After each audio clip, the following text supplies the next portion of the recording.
How to get yourself to feel motivated when you don't feel like it. This video is going to give you a couple of quick tips for how to get yourself to take action even when you don't want to.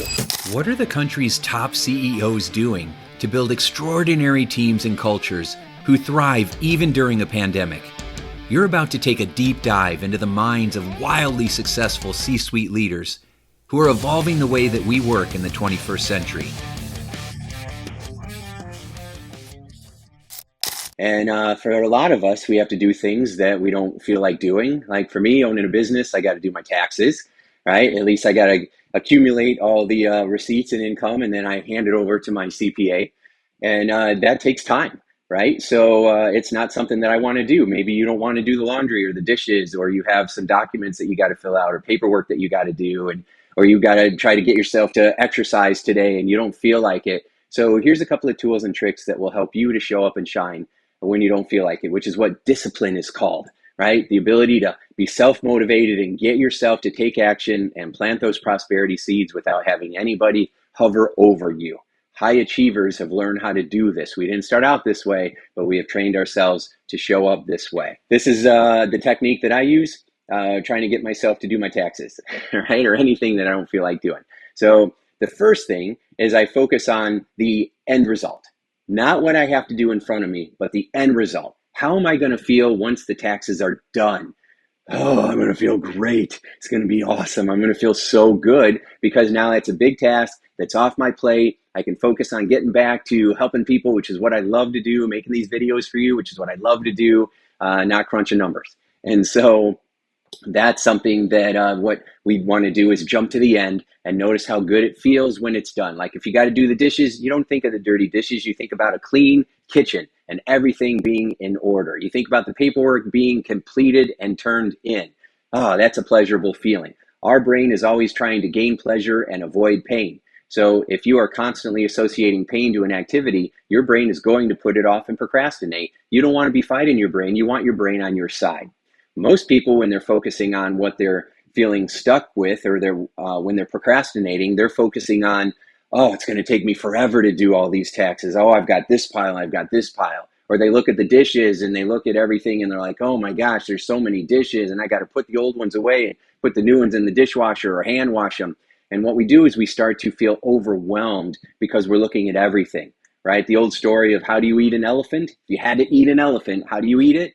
One bite at a time, right? You can't put that whole dang elephant in your mouth. It's too big. You got to get it into little pieces. Time, poor little elephant, but that's just a metaphor, right? So one bite at a time. So the first thing we do is we jump to the end and we get that pleasurable feeling. So we associate pleasure to taking action, which will cause our brain to start moving in that direction. The second thing we do is we take big goals, we break them down into small goals. So for my taxes, I don't jump in there and start adding things right to QuickBooks. What I do is I make little piles. I'll put my American Express pile and I'll put my income pile and I'll have little piles there of what I need to do so that I'm breaking it down into smaller steps.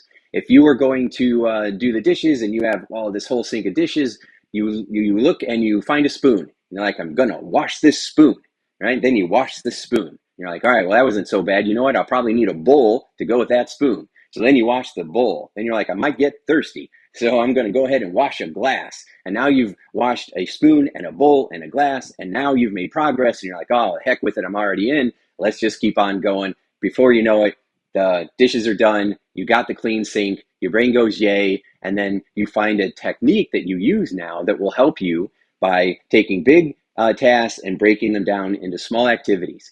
The sabotage happens when you wash the spoon and then you tell yourself, that's no big deal. I'm not making progress. This isn't going to change anything.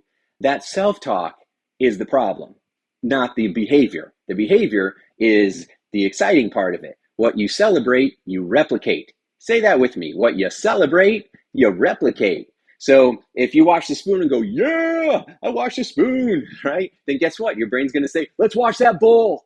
But if you're going, oh, no big deal, then you're associating pain and you're sabotaging yourself. So you got to make sure that you are celebrating the small wins, because it's a whole bunch of little wins that leads to the big wins. Everybody wants the big win, but in truth, it's a whole bunch of little wins, right? So if you think of any sport, Like baseball, it's a whole bunch of runs and a whole bunch of catching balls and getting the other team out. It's a whole bunch of stuff. It's not just home runs all day long. It's a whole bunch of little things that happen that allow you to win. And that's how we win in the game of motivation. Did you know that the quality of your life is being determined by the quality of the beliefs that you are walking around with? Those beliefs were absorbed in you by the time you were about 8 years old, and those beliefs are influencing how you think, how you feel, and how you show up in every aspect of your life. Whether it's your money, your health, your marriage, your self-esteem, your relationship with God, the beliefs that you have are controlling the lens that you view life through. It's not what shows up, it's how you show up. So if you are feeling stuck and having anxiety, or past traumatic events are sabotaging your ability to show up and shine, or to really believe and trust in yourself, then this book will help free you from that. If you're someone who has established a high level of success and you're looking to take it to the next level, then this book will help you to attain that as well. It upgrades our beliefs. Think of yourself like an amazing race car, but you got the parking brake on. If you want to take the parking brake off and fly, then this book will help you to do that. You are one belief away from having a huge breakthrough in your life. Go to Amazon, grab a copy, and check it out now.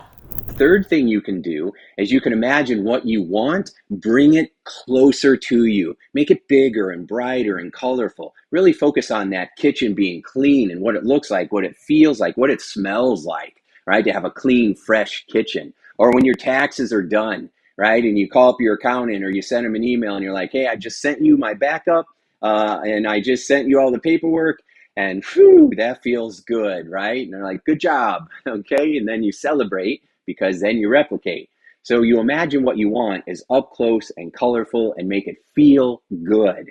What most people do when they procrastinate is they take what they want and they push it far away. So imagine this is this thing that you want, right? Whatever it is, the joy, the confidence, the completion, the satisfaction of getting something done, or what you think those actions are going to produce for you. Better health, more wealth, more money, more connection, more confidence, and it's all right here.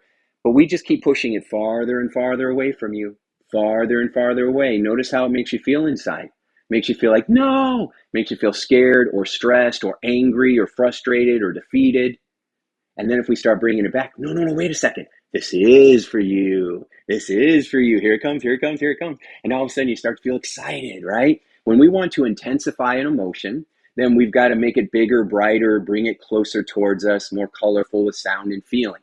If we're going to detensify an emotion, we got to make it smaller and tinier and kind of make it more fuzzy and distant and farther away, right? So we can use that to decrease fear, but also to increase motivation and drive. Those are the 3 techniques that you can use. So I want you to go ahead, go back through this video, write these techniques down again, and make sure that you're focusing on the outcome that you want. You're getting excited about it. You're celebrating. You are making big goals into smaller goals and celebrate the success of each one. And then imagine the desired outcome right in front of you, big and bright, like you're standing in front of a movie theater and it's an image of everything you want and it's right there and it feels so close you can reach out and grab a hold of it. And as you do that, you're going to find yourself feeling motivated and confident. Let's go. Let's make this happen. And then all of a sudden, you're in it to win it. Remember, you're just one belief away from your next big breakthrough. So use these tools and strategies. Let me know how it goes in the comments. Talk to you soon.